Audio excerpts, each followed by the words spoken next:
So first I thought, well, it's the most evil person I know because of the history. Then I said, well, perhaps it's not that evil, but he's not a prophet. And in the end I started doubting, perhaps he is a prophet.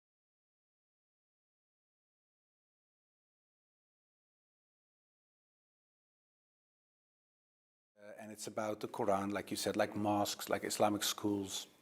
All the things, you can see the outward things you see when it comes to Islam. The veil, for example, hijab, halal food, stuff like that we wanted to ban. And because it really was a secular party as well. So that was kind of, for me as a person, was something that was a little bit difficult because I was brought up in a very Protestant way and I was a believing Christian. Well, I don't care as long as we serve the same goal, and it was fighting Islam. So I did it for my own personal reasons, and they had their secular point. And of course I said, well, it's always better than Islam, so it doesn't matter. But like you said, it was about the outward things when it came to Islam. But in essence, of course, you wanted to fight Islam as an ideology, because of course it had to do with Muslims as well.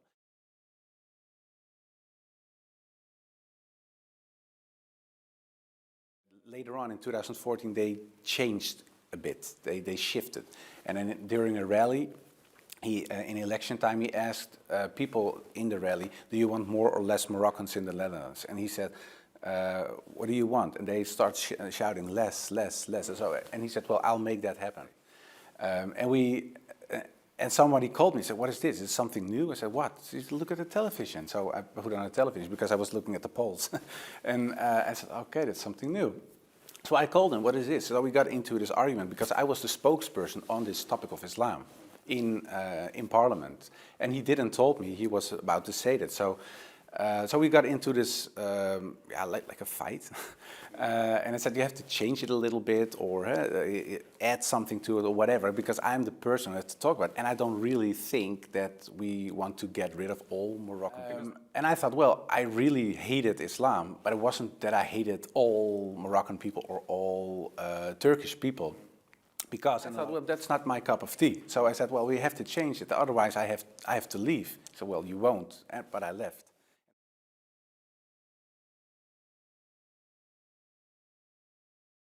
Then I finally had the time to fulfill like a long-held desire, and I was writing an anti-Islam book because I wanted to explain why I thought that Islam was a danger, not in a like the one-liner kind of style, like you do in politics, but really give people like an intellectual explanation of the position of the Freedom Party. But for me, I wanted to explain why our cultural heritage, like Christianity, was better than Islam, and that's what I thought. I have a...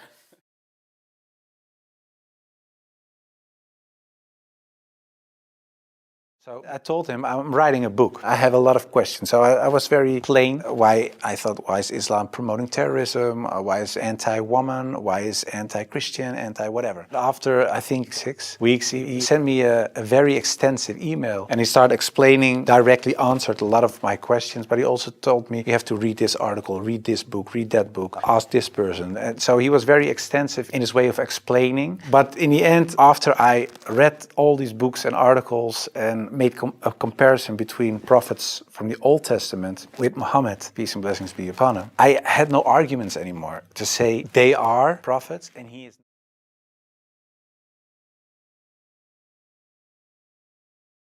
I thought, why don't I think he is a prophet? And I thought, oh, perhaps because he had many wives. But then again, when you look at Solomon or you look at King David, Abraham, there are a lot of people in the Old Testament that had more wives. And when you look at even outside of the religious books, culturally in Europe, in Africa, Asia, everywhere, there were men with several wives for several reasons. So I thought to myself, well, that cannot be a reason either. So one by one, all these reasons fell. And then in the end, I thought, well, I have to say all of them are not prophets, but I didn't believe that because I thought, well, the things they did, they said, the miracles that happened, etc., they were confirmed in what they said and what they did. So they are. And then I said, well, then I have to accept that Prophet Muhammad perhaps is a prophet too. One thing that I think was very wise of Abdul Hakim Murad to say was, he said, well, the books you read about with the anti-Islam arguments are written by non-Muslims. He said, if you want to know more about Christianity, you don't read books from atheists. You start reading the books from the Christians. Why do do they believe this? What are the arguments? So that you have to do the same with Islam. So start reading Islamic books from Islamic teachers, from Islamic scholars, etc. And then you can see, if you compare the books on the same topic of people who are Muslim and wrote those books and non-Muslim, you can see where they took the wrong turn, where they translated words in the wrong way, sometimes perhaps even not on purpose, but just because they didn't know, where things are added, where things left out of it. So, and in the end, you see there's this other religion almost created because of all these things. And that's what I did. That's what I also did with the life of the Prophet, because the life of the Prophet based on the earliest source of Muhammad. And it was written, of course, by a convert. And his way of reasoning, his way of telling, his way of writing appealed to me because it's culturally the same thing. Right. And it was the first time that I saw him not so much as a warlord, because that's the picture I had in my mind, but I saw him as a father, and I saw him as a friend and a teacher and so much more. And so, yeah, I saw the person and his character. And I said, well, I can say a lot, but I cannot say that this is not a good man. So his character persuaded me to read more and to want to know more.